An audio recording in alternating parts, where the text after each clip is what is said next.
Teisha Bader with Shalom TV's news update for Friday, June the 14th, 2013.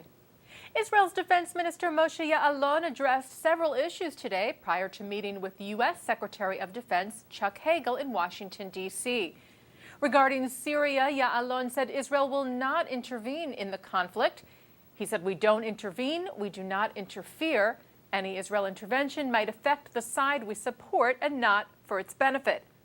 The Times of Israel says it's not clear, though, which side Yaalon was referring to, saying that Israel has expressed in the past that it backs the U.S. demand that Syrian President Bashar Assad step down, a move that would negatively impact both Iran and Hezbollah. However, Israel also appreciates the quiet that the Syrian government has ensured on its borders and has some concerns about the rise of Islamists among rebels in the country. Yaalon did say, however, that the red line that would trigger Israeli action in Syria would be cross-border fire and the transfer of chemical and strategic weapons. The Israeli defense minister also addressed the threat of a nuclear Iran, saying that the U.S.-Israel defense and intelligence cooperation was close and that he believed it was still possible to keep Iran from obtaining nuclear weapons through peaceful means. Yaalon also spoke of the status of restarting peace talks with the Palestinians. He blamed the failure of the process so far on the Palestinian insistence to a settlement freeze as a precondition. Meanwhile, United Nations spokesperson Martin Naserki said that the UN is calling for Israel to freeze construction in the West Bank. Speaking for UN Secretary General Ban Ki-moon, Naserki said that the UN chief was concerned with Israeli settlement expansion, which he said threatens to undermine a two-state solution. The UN statement follows reports earlier this week that the Israeli government approved new construction plans in the West Bank, specifically in the settlement of Itamar, although these plans reportedly were approved before Israel's elections this past January by then Defense Minister Ehud Barak. Naserki said of the building plans, these are unhelpful decisions that undermine progress towards the two-state solution. He said they constitute a deeply worrisome trend at a moment of ongoing efforts to relaunch peace negotiations. As we reported to you yesterday, the U.S. State Department also responded to the new building plans, saying the U.S. government would not accept the legitimacy of the new construction in Israel. The government of Sweden may cut back on its financial assistance to the Palestinians if they do not move forward with peace talks with Israel. That's according to several Swedish media outlets, which say that Swedish Development Aid Minister Gunilla Carlsson said that unless talks on a two-state solution move ahead, her country may slash 28% of its annual aid package.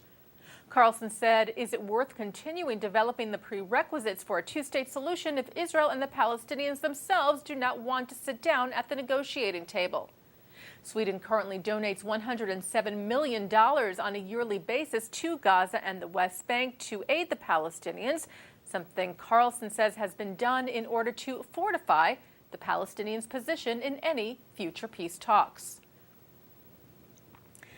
Germany's parliament passed a resolution today committing itself to renewed action against anti-Semitism.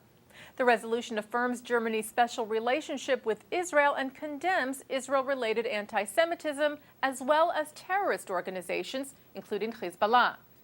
Head of the Berlin office of the American Jewish Committee, Deirdre Berger, said in a statement that an action plan is now urgently needed from the federal government and Ministry of Education and the Arts on how and when the measures that have been agreed on will be carried out. The Associated Press reported today that a man living in the U.S. for almost 65 years is suspected of being a Ukrainian Nazi with links to murders during the Warsaw Ghetto uprising. Michael Karkok, now 94 years old, entered the United States in 1949, telling immigration authorities that he had not done any military service during World War II, when in fact, according to reports, Karkok was an officer and founding member of the SS-led Ukrainian Self-Defense Legion and later an officer in the SS Galician Division. AP said Karkok's Nazi past was documented in records it obtained through a Freedom of Information Act request. Nazi hunter and head of the Simon Wiesenthal Center in Jerusalem, Ephraim Zurov, said that based on his long experience, he expects that the evidence showing Karkok lied to American officials and that his unit carried out atrocities during the ghetto uprising, is strong enough for deportation and war crimes prosecution in Germany or Poland. And finally today, the Jewish Chronicle reports that the person recognized as the world's oldest Jew died this week. Evelyn Kozak passed away Tuesday morning at the age of 113 after suffering a heart attack.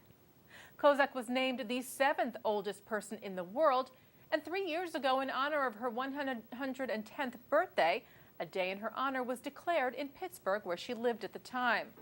Evelyn Kozak is survived by 3 of her 5 children, 10 grandchildren, 17 great-grandchildren, and 1 great-great-grandchild. And that's Shalom TV's news update for Friday, June the 14th, 2013. I'm Teisha Bader. Shabbat Shalom.